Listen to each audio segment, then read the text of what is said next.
It was a dark and stormy night when Jean's car broke down on a desolate stretch of road in the middle of nowhere.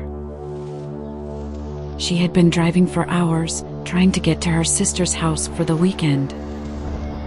But as she turned onto a narrow, winding road, her car suddenly sputtered and died. Jean's heart sank as she realized she was completely stranded. She had no cell phone signal and no other cars in sight. She knew she was in trouble. As the rain poured down and the wind howled, Jean huddled inside her car, trying to stay warm. But the temperature was dropping fast, and soon she was shivering uncontrollably. She knew she had to do something. She couldn't stay in the car all night, and she couldn't walk for miles in the pouring rain. She decided to take a chance and try to find some help. She got out of the car and pulled her jacket tighter around her. She looked around, but there was nothing but darkness and rain as far as she could see. She couldn't even tell which way to go. As she stood there, feeling hopeless, she saw a dim light in the distance. It was far away, but it was the only thing she could see. She decided to walk towards it, hoping to find some shelter or a phone. The rain pounded against her as she walked, and the wind whipped her hair into her face. She had to keep wiping her eyes to see where she was going. But the light seemed to be getting closer, and she began to feel a glimmer of hope. As she got closer, she realized it was a deserted gas station. The sign creaked in the wind, and the pumps were old and rusted. But there was a light on inside, and Jean could see a figure moving around. She knocked on the door, but no one answered. She tried to open it, but it was locked. She called out, hoping someone would hear her. But there was only silence. Suddenly, she heard a noise behind her. She turned around and saw a figure in the shadows.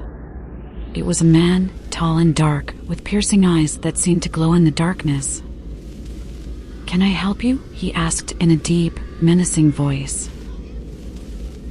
Jean was terrified, but she tried to remain calm. "My car broke down and I need some help," she said. The man didn't say anything. He just stared at her with a look that made her skin crawl. Suddenly, he stepped forward and grabbed her by the arm. "Come with me," he said, dragging her towards the back of the gas station. Jean tried to pull away, but he was too strong. As they entered the dark, damp room, she saw a table with strange objects on it. There were candles, bones, and jars filled with what looked like blood. "What are you going to do with me?" she asked, her voice trembling. The man didn't answer. He just tied her to the table and began to mutter strange incantations. Jean felt a chill run down her spine as she saw the look of madness in his eyes. Suddenly, there was a loud noise outside.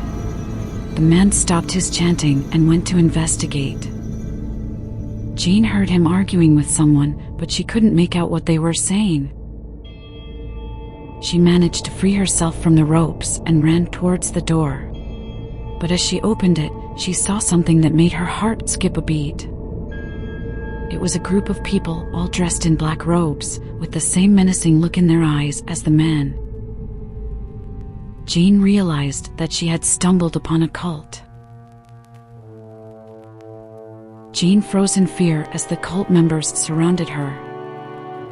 She had never believed in the supernatural, but the sight before her was something straight out of a horror movie. The man who had kidnapped her stepped forward and spoke to the group in a language she couldn't understand. They nodded in agreement and turned their attention back to her. "You shouldn't have come here," the man said.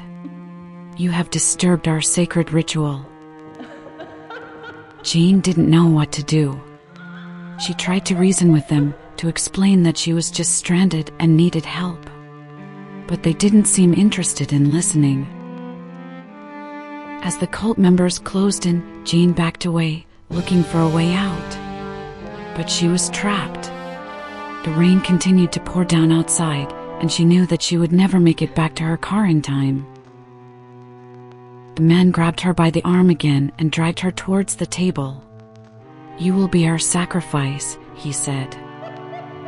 "Your blood will appease the gods and bring us power." Jane struggled, trying to break free, but it was no use. She was outnumbered and outmatched. As the man raised his knife, preparing to make the final cut, Jane closed her eyes and prepared for the worst. But just as the blade was about to fall, there was a sudden flash of light. The cult members screamed and scattered, their robes billowing in the wind. Jane looked up and saw a figure standing in the doorway, silhouetted against the stormy sky. It was a woman, dressed in black leather, with a sword in her hand. She moved with lightning speed, taking down the cult members one by one. Jane watched in amazement as the woman fought off the attackers, her movements graceful and deadly. When it was over, she turned to Jane and offered her hand. "Come with me if you want to live," she said, in a voice that was both firm and reassuring. Jane didn't hesitate. She took the woman's hand and followed her out into the rain. As they ran towards the woman's car, Jane looked back at the gas station. The cult members were gone, and there was no sign that they had ever been there. It was as if they had vanished into thin air. The woman drove Jane back to her car and helped her get it started. As they drove away, Jane couldn't help but wonder who the mysterious woman was and why she had saved her life. But one thing was for sure, she would never forget the terror she had experienced on that lonely road. And she would always be grateful to the woman who had come to her rescue, a guardian angel in the darkness.